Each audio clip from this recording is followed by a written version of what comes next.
Welcome to Creation in the 21st Century. I'm your host, Carl Ball, founder and director of the Creation Evidence Museum in Glen Rose, Texas. Now, today's program is one that you really need to listen to observe in every detail, and to retain, because it has to do with your frame of reference for life origins. Did you arrive here over long geologic periods of time and the history of fossils being buried by the billions over hundreds of millions of years? Or did you arrive recently as the product of a very special creation? Now, my guest on the program today is one of my very favorite guests, and he's been with us for a number of times. He actually drove 2 16-hour days to get here. He had to drive because of all these wonderful replicas and displays, and that's 4 8-hour days for the average driver.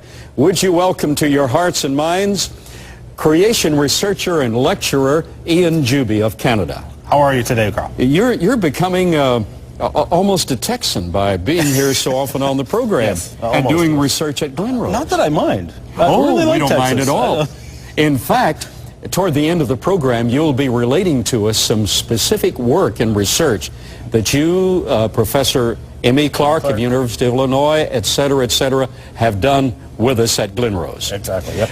But before we get to new information, on a preceding program, you described the impact of these incredible nests of dinosaur eggs. By thumbnail sketch, we have millions of viewers watching the program who didn't watch the last program, so they should have been tuned in, I know.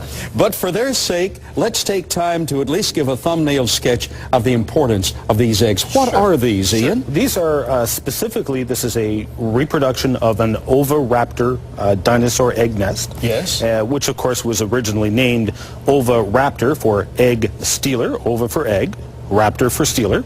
But the paleontologists were wrong. Yes, they found it in association with eggs, assumed, hey, survival of the fittest. It was out there stealing eggs for its food.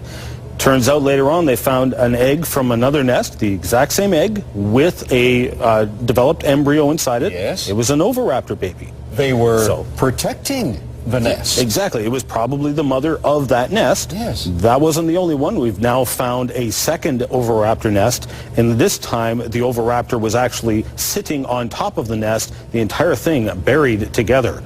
Now, this is not evidence of long geological processes. Is correct. This is evidence of profound evidence of catastrophe, yes. And I would dare say Noah's flood. Oh, absolutely, and we'll try to demonstrate that a bit later. Yes, exactly. Well, Ian, these are in pairs. Yes, which is very interesting. It appeared to be that some of the dinosaurs were able to lay 2 eggs either at once or perhaps had 2 oviducts with which to lay 2 eggs side by side. Yes. And it has been speculated the eggs were possibly cemented together with a mucus cement as well. But that's speculation. Nobody really knows. But the main point of this nest is this is what the dinosaurs want to do. Yes. They will stand in one central point, apparently, lay 2 eggs, then rotate their bodies, lay another 2 eggs, yes. Rotate their bodies, lay another 2 eggs, rotate their bodies again around until they complete the circle. And a beautiful symmetry at that. Yes. So we're not having chaotic disorientation, but designed orientation. Yes, which is actually seldom what we see when it comes to fossil dinosaur eggs. Yes. Now, in this case, as we saw here, they would lay 2 eggs at a time. While they want to apparently lay them in a circle, this one from the Two Medicine Formation in Montana, it was a green-gray mudstone, much like this color. And apparently, my guess is the dinosaur laid the eggs on the run. On the run. What it was running from? Well, I would suggest it was Noah's flood. Because there's evidence of sedimentary layering covering hundreds and hundreds of square miles. Yes. In fact, tens of thousands of square miles. Tens of thousands. And this was... This comes to the major impact. Yes. Now, this one came out of China. This was apparently a hadrosaur dinosaur egg nest. Again, as I previously mentioned, Vance and I were discussing this, and it was Vance who pointed it out, and I hadn't thought of this till he mentioned it. Neither of us had seen a hadrosaur dinosaur egg nest that was laid in a circle like this. Yes. We've only ever seen clumps of dinosaur hadrosaur eggs. We're not experts, but Vance and I, we get around a lot. Yes. And Vance has seen Vance has seen a lot more dinosaur eggs nests than I have, but I've still seen my fair share as well. Neither of us have ever seen a hadrosaur egg nest laid in a circle like this. And interestingly, in this case, this one in China, the eggs were laid at different elevations. Yes. Which one implication is that as the dinosaur rotated around, laying its eggs in a circle, by the time it got to the last one, the sediment or the mud it was laying them in was actually rising. Yes, and rather than run like the preceding one, there was no place to run to. Yep. So you gotta go, you lay the eggs, and what an incredible demonstration of the rising sedimentary deposit. Exactly.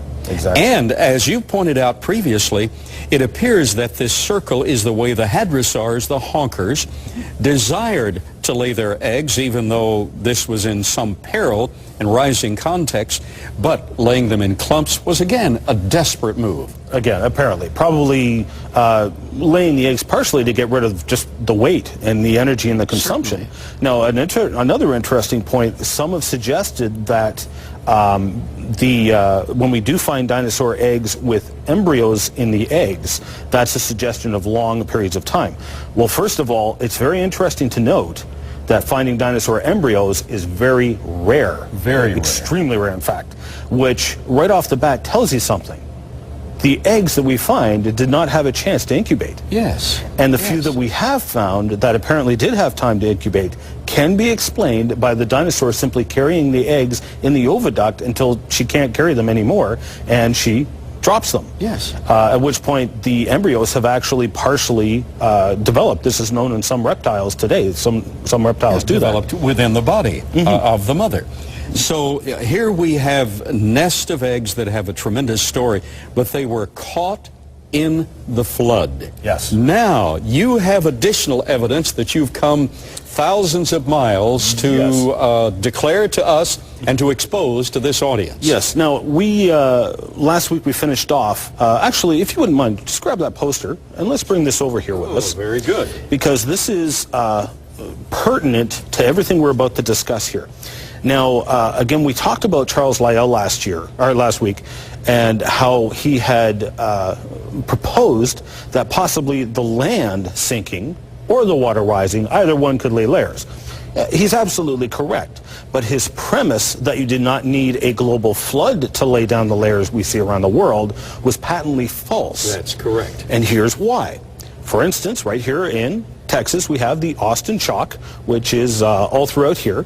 And all this red overlay on this map indicates areas that are either covered with Austin Chalk or believed to at one point been covered with Austin Chalk, and it has now been eroded away.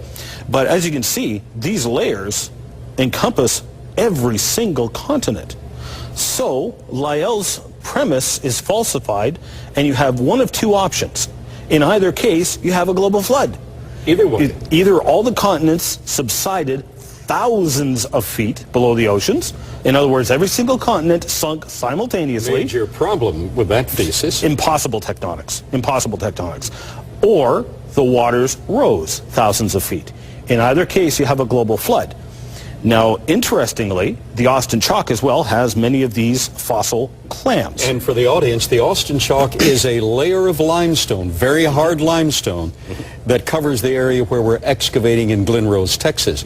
But you're saying, and advisedly so, that it really is global in nature. Yes.